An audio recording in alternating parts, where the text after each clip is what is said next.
Muffins. In today's video, we are going to be learning all about the history of the hot cross bun and how it was criminalized for nearly 200 years because of its association with witchcraft and then later on the Catholic Church. Now, the modern hot cross bun is mostly recognized with the observed holiday of Easter. Within paganism, its origins trace back to the 12th century, but prior to that, it was found in tombs in ancient Egypt. I went ahead and made the oldest bread recipe from ancient Egypt for you guys using what's known as emmer wheat.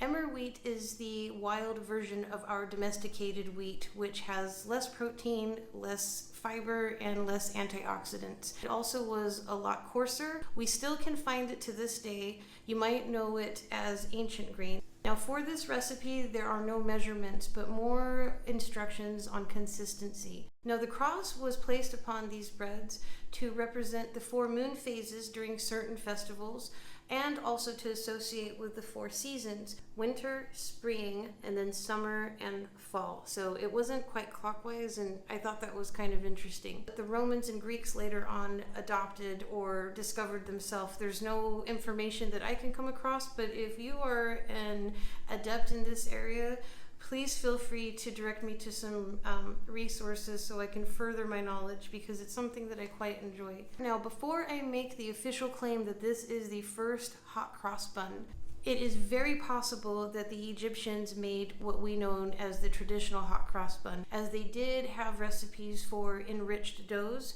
which means a dough that has the addition of fats such as eggs, butter, tallow, you name it.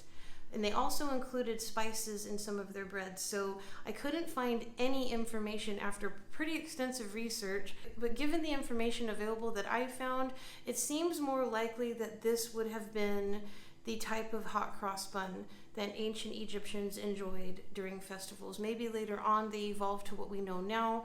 As I said, I can't find any correlation between Anglo-Saxon Europe, Roman, Greek pantheons within paganism and ancient Egypt. So I'm on a mission though, just for you guys. Now from the 12th century onward, we do have a lot of information as how the hot cross bun was prepared and what it symbolized in different practices. During the spring equinox, the Romans and Greeks used to make these delicious hot cross buns in honor of the spring season and for an offering to the goddess Estre. She lent her name to the Catholic Church to adopt the term Easter, but we kind of all know that that gets a bit sticky sometimes because the structured churches like to claim that everything was just given and received, but then when we do a lot of deep diving, we find out there are a bunch of sticky thieves.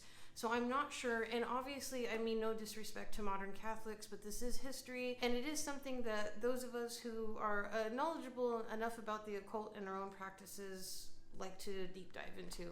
Now, speaking of antiquity and pagans utilizing this delicious bun, why was this banned from 1400 to nearly 1600? And this was used as a ward against evil spirits during the spring equinox. People used to hang them from their homes, but this one's kind of messed up. But maybe like right there. Keep out all the bad guys. Catholics later adopted this and they would hang them from their homes as well in order to ward off the evil pagans taking back their fucking traditions. Another fun fact about the hot cross bun is it was used to repel pests. People would place a freshly baked hot cross bun on top of their flour. I use what's called a flat icing just to make things a bit simple, but traditionally you would bake in a pipe of dough within the bread. So that's why, in case any of you are wondering, how did that keep pests away when it's full of sugar? Traditionally, they are all just one big thing, but I've got kids and they like the icing. So if there were no sugary icing on top of this hot cross bun, I could place it on top of my flour, and the spices inside are actually utilized in herbalism for defensive gardening against pests. So that's very important information to know, as I've been learning a lot about defensive gardening this past year. All of the spices and dried fruits that are tradition to the hot cross bun have a protective association within witchcraft, such as orange peel, cinnamon, clove, those types of warming spices. Because the Saxons decided to detach from the Catholic Church, hot cross buns became criminalized because of their association with witchcraft and their association with Catholicism. Bakers were still baking them and selling them under the table. These fuckers were bootlegged because people wanted them to keep pests away. They really believed that they were wards against evil and that they brought protection. And for those of you who are far much more adept in sacred geometry than I am, you know what the cross actually represents and its numerical factor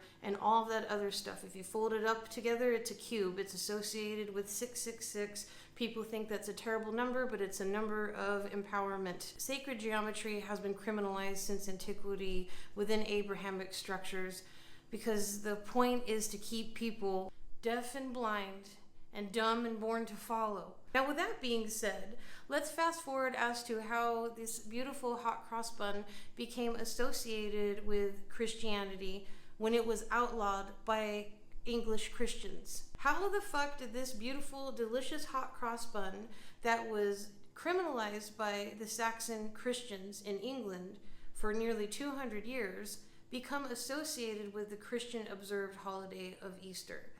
Well, Queen Elizabeth had fucking had it with all of these bakers busting out their hot cross buns under the table, and the fucking royal family couldn't tax their asses. And it was causing quite controversy because people had pretty thick sentences for breaking the law and baking these. That's how much of a serious threat this was. So with all of that drama, Queen Elizabeth probably sat down on her beautiful throne full of stolen gems from India and said, you know what, we're going to tax these fucking peasants, but they're only allowed to bake the hot cross buns during Easter, Christmas, and at their mother's funeral. And that was law. So fast forward to 2024, and in the country I reside in, which is Australia, hot cross buns are associated with Easter. But because of commercialization, as of 2020, they are available year-round. And that actually caused some conflict because traditionalists believe it should be only sold at a certain time of year, so it can be a bit special. I kind of agree with that as a child who grew up in the 90s and the 80s. I don't want eggnog available year-round. Even though I look forward to it the most during the holiday season, I feel like I would be sick of tasting it and having it around if it was available year-round. Another counter argument that's been kind of bred because of commercialization and overconsumption is whether or not to keep the hot cross bun traditional, meaning don't take the fruit out, don't change anything, don't fuck it up, or do we see it as a tool to grow on? As a chef, this is a really gray area for me because I understand capitalism has diluted a lot of culturally significant and important food.